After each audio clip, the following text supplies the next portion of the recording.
Drawing chair conformations is fun and easy, and if you don't believe me, give me a couple of minutes and I'll prove it to you. Hey everyone, Victor is here, and before we get started, go grab a piece of quad ruled paper, just like what I have on the screen, because we are going to need it. You got it? Okay, now we can start.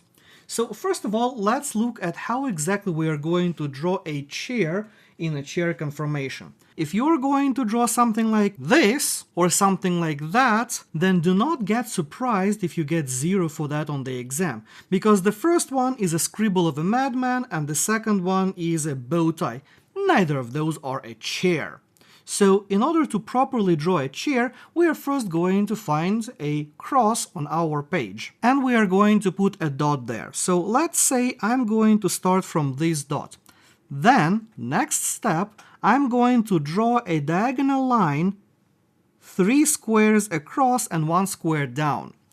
From there, I'm going to draw another diagonal line from the end of the first one, again 3 squares across and 1 square up. Now, find the original dot that you have, and we are now going to go down from that point, but we are not going to go directly down, we are going to go at a slight diagonal. So I will put my second dot over here. From that dot, I am going to go 3 by 1 and 3 by 1 again. So this way you are going to end up with 2 angles kind of looking towards each other. Then the last step is to combine our lines at the end and we get a chair. If I wanted to complete a chair in the opposite direction, I would do the same thing. I would start with a dot, then I would go 3 by 1 to the left, then 3 by 1 up, then from here I would go a little bit to the side, get another dot, go 3 by 1 and 3 by 1 one more time to get 2 angles, and then combine my ends to complete my chair conformation just like that. This way you have 2 ideal chairs just like what you have in your textbook. And if you're using one of the electronic notebooks like GoodNotes or Notability or anything else like that, you can save those as templates and reuse them in the future.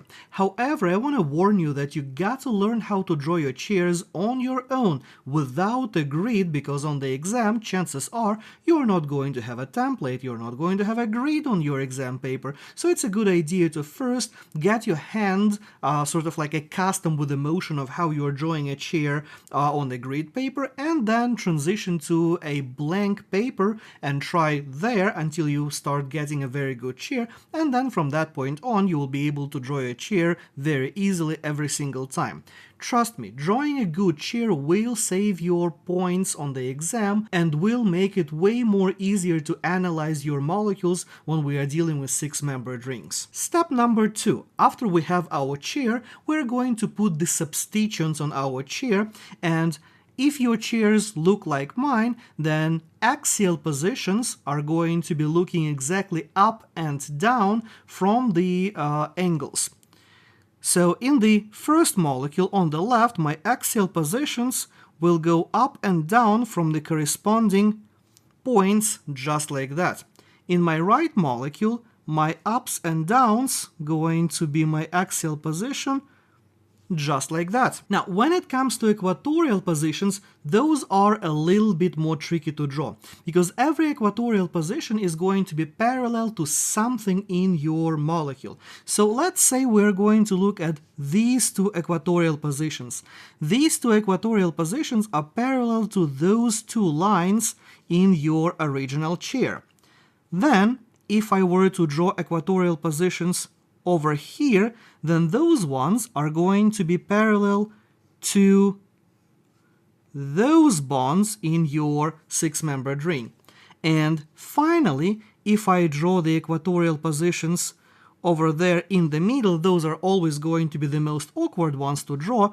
Those ones are going to be parallel to your side bonds, so like that. Same way, if I were to draw my equatorial positions in my chair conformation on the right, my angles are going to be over here, my bottom and top are going to be like that, and my middle portions are going to be sitting right down there. And likewise, if I wanted to draw my parallels, like in the previous case, these two are going to be parallel to those two lines, then these ones are parallel with these positions, and finally these two are parallel just like that. Always remember that whenever you are drawing your chair conformations and you are drawing your equatorial positions, they're always going to be looking away from the central point. Now, let's do it just one more time to make sure that you solidify this skill.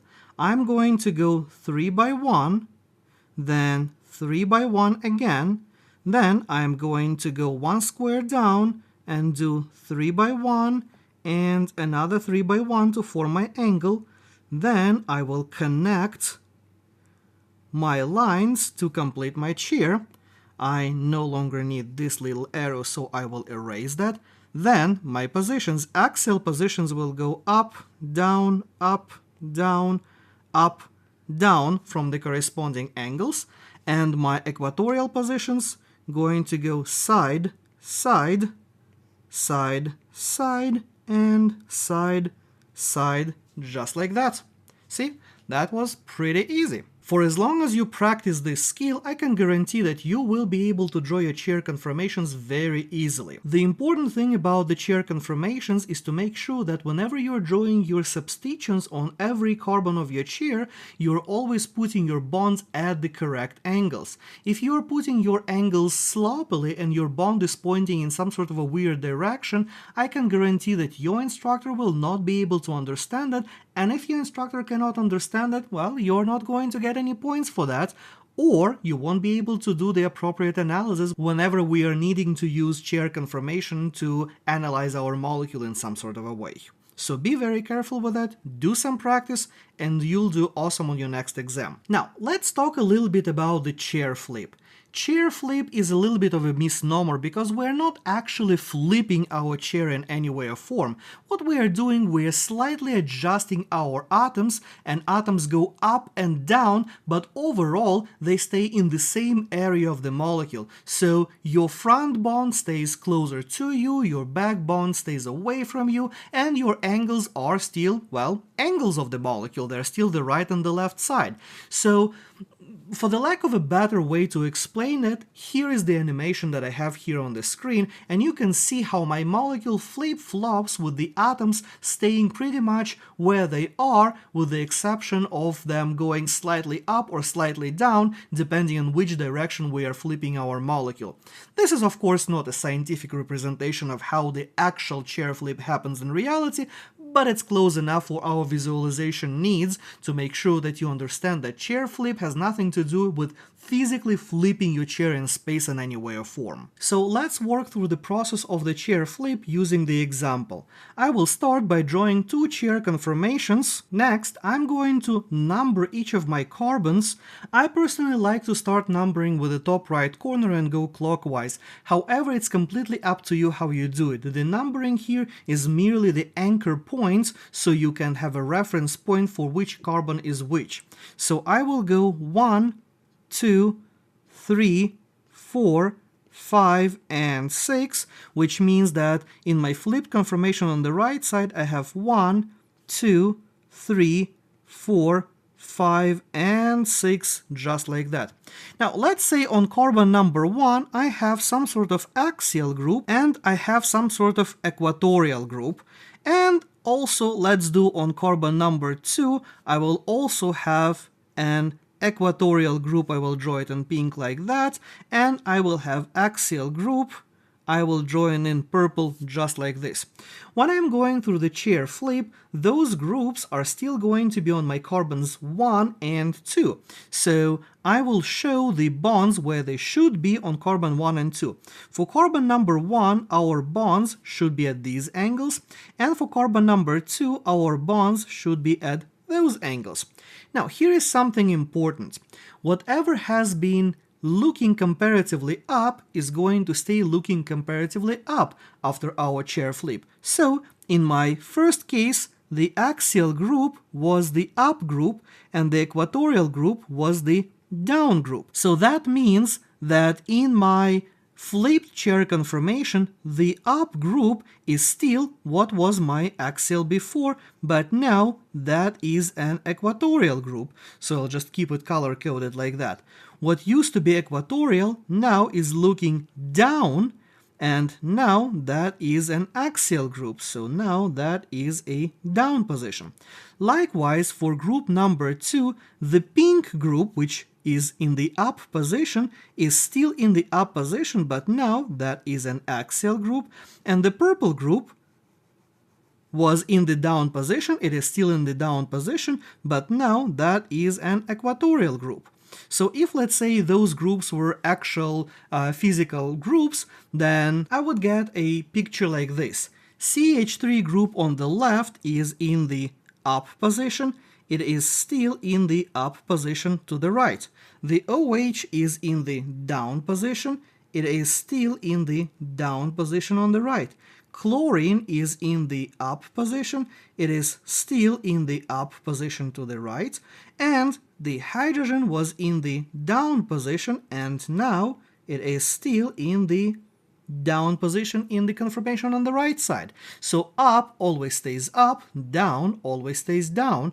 Our axial and equatorial, though, will depend on which atom they are, and whenever you're doing the chair flip, the axial and equatorial positions will change the overall orientation. Now, the reason why I'm paying so much attention to what is up and what is down is because up corresponds to the wedged position in a six-membered ring when we have a dash and wedge representation, and down corresponds to a dashed position. Let me illustrate that with an example. Let's say I have a six-membered ring that looks like that.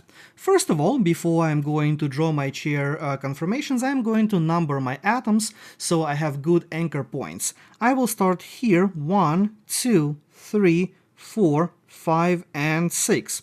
Now I will draw my chairs, which would look like that. Next step, I'm going to number my carbons in the chair conformation. I have carbons 1, 2, and 3, and I'm not going to number 4, 5, and 6 so I don't clutter the picture. And likewise, I have 1, 2, and 3 in my conformation on the right side. So for the simplicity of reference, I'm going to call those conformation A and conformation B. Next thing, what I'm going to do, I will show the appropriate bonds on each of my carbons where the groups are. On carbon number 1, my bonds will be here. On carbon number 2, the bonds are there. And on carbon number 3, the bonds are like that. In the conformation B, the bonds on 1 here, on 2 here, and on 3, they are right there. Next thing, I will show the implicit atoms that might be missing from my carbons 1, 2, and 3, just so I don't forget to show them in my chair conformations. On carbon number 1, I have the implicit hydrogen that is looking away from me. On carbon number 2, I have implicit hydrogen looking at me. And on carbon number 3, I also have an implicit hydrogen looking at me. Now, I remember that the wedge is up while dash is down. So, since my OH is on the wedge, the OH has to be in the up position. So, on my carbon number 1, I would show OH in the up position because it's above the other line, and my implicit hydrogen is going to be in the down position like this. Carbon number 2, I have hydrogen on the wedge, so the hydrogen is going to be in the up position, and CH3 is going to be in the down position. Lastly, on carbon number 3, hydrogen is again in the up position, and CH3 is in the down position, so I will show it over there in the equatorial place. On my conformation B, I have the same analysis. OH on carbon number 1 is in the up position, hydrogen is in the down. Carbon number 2, hydrogen is still up, CH3 is down. Carbon number 3, hydrogen is up, and CH3 is down. So as you can see, ups and downs did not change. However, our axial and equatorial positions did change. OH used to be axial in A, but it is equatorial in B. CH3 was axial in A, and it is equatorial in B. And it was equatorial in A for the last CH3, but it is axial in B. Now, here is another example. I'm going to do exactly the same analysis. For the simplicity's sake, I'm going to number 1, 2, 3, and 4 like that. And then I'm going to draw my chair conformations. Let's say I will draw them now like this. Doesn't matter that I kind of flip-flopped which chair is which in this case. Not at all, it really doesn't matter. I can draw however I like those. I'm going to call the left one conformation A and the right one conformation B again. Carbon number 1, 2, 3, and 4 are over here. Then on my right side, after my chair flip, I have carbons number 1, 2, 3, and 4 like that. So on my carbon number 1, positions are here, 2 positions are here, 3 positions are there, and finally 4, my positions are like that. Actually, I don't need to show the positions on number 3 because I don't have anything on my 6-membered ring, so I will actually erase those so they don't clutter the picture. Then, moving on to my conformation B, on carbon number 1, these are my proper positions. On carbon number 2, they're going to be over here, and finally on carbon number 4, they're going to be over there. Oof, I'm kind of running out of space between those molecules, so a little bit of magic of video editing, and here I have some space.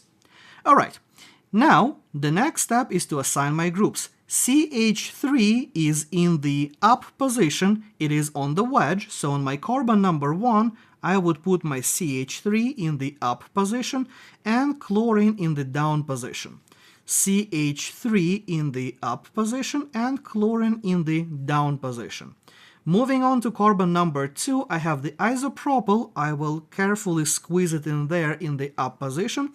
And also I have implicit hydrogen, which means that my implicit hydrogen on carbon number 2 is going to be right over there. The conformation B will have isopropyl equatorial and hydrogen still in the down position, axial like that. Then, moving on to carbon number 4, I have the implicit hydrogen. I will show that one down there. So my implicit hydrogen must be on the wedge, which means that it is in the up position, and the ethyl group is in the down position. Carbon number 4 in conformation B will have the same deal, where the ethyl group is looking down in the down position and hydrogen is in the up position. Analyzing what is axial and equatorial, CH3 in conformation A is equatorial, conformation B, it is axial. Chlorine in conformation A is axial. In conformation B, it is equatorial.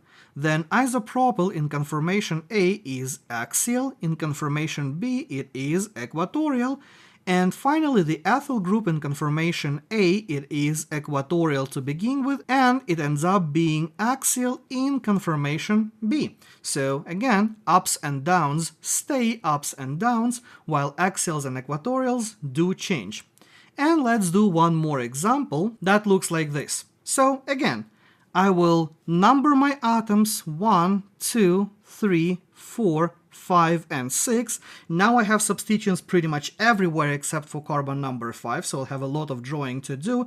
And the next thing, I'm going to draw my chair conformations. Like before, I'll have my chair A on the left and my chair B on the right side like that. And I will number my atoms as 1, 2, 3, 4, 5, and 6. And do the same for B, 1, 2, 3, 4, 5, and 6. Alright, so for carbon number 1, my positions are like that. I have chlorine in the up position, and I have an implicit hydrogen in the down position. Carbon number 2, I have chlorine in the down position and implicit hydrogen in the up position. Carbon number 3, I have the methyl group CH3 in the up position and implicit hydrogen in the down position. Carbon number 4, I have the isopropyl group in the down position and implicit hydrogen in the up position. Nothing of interest on carbon number 5. And finally, carbon number 6, I have the propyl group in the down position and implicit hydrogen looking up. Then, moving on to all the same atoms in the conformation B, atom number 1, I have chlorine up, implicit hydrogen down. Carbon number 2, I have chlorine down, implicit hydrogen up. Carbon number 3, I have CH3 up, implicit hydrogen down. Carbon number 4, I have the isopropyl group down, implicit hydrogen up. Carbon number 5, I don't have anything interesting. And finally, carbon number 6, I have the implicit hydrogen up, and the propyl group, I'll show it down there, which is in the down position. Doing my axial equatorial analysis, I have chlorine being initially equatorial, going to end up being axial in conformation B. Second chlorine was equatorial as well, ends up axial in the conformation B. CH3 group also was equatorial and also ends up axial in the conformation B. Then we have the isopropyl group, which was equatorial, that going to end up being axial. And finally, I have the ethyl group, which was equatorial, and it ended up being axial as well. So in this case, all of my groups in conformation A were equatorial, and all of them ended up axial. However, everything that was up is still up, everything that was down is still down. So as you can see, drawing chair conformations is actually a very simple algorithm, and for as long as you spend a little bit time practicing it, you will be able to master it in no time and be able to draw any kind of chair conformation for any molecules with ease. Let me know your feedback and questions in comments below, and I will see you in the next video.